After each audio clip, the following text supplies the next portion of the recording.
4 weeks on, the town of Muchelney in Somerset remains cut off from dry land. So they've been in, the ambulance men have been in. That's right. And yes. they can get... And today, for Bill Daniel, that meant a rather unorthodox way of getting to hospital in specially converted ambulances.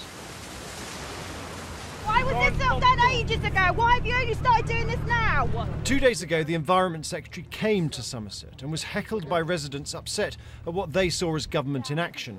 Today, the Minister chaired a meeting of the government's emergency committee, and this was the result.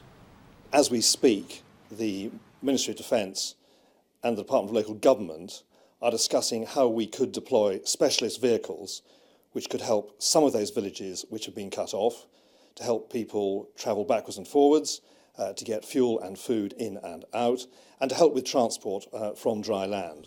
These are the type of vehicles he's talking about. This one belongs to the Red Cross and can drive through up to 1.5 meters of water, delivering much-needed supplies to the villagers of Muchelney.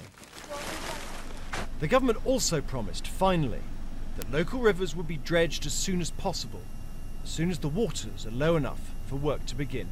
We need both the manpower, we need the kit that the military have to offer, we need every bit of support that they can provide, coupled with the really important dredging programme and then the long-term maintenance of how we manage water across the levels. The government has been accused of doing too little, too late. But after some bad headlines and questions in the House of Commons, there is at least a plan for some action.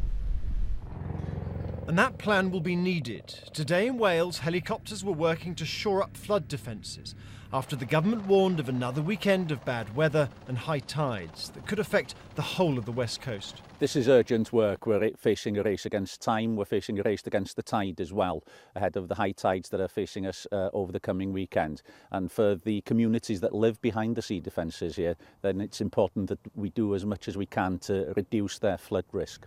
And tonight, ministers appealed to the public to pay close attention to weather warnings to avoid any loss of life. James Landau, BBC News, Westminster.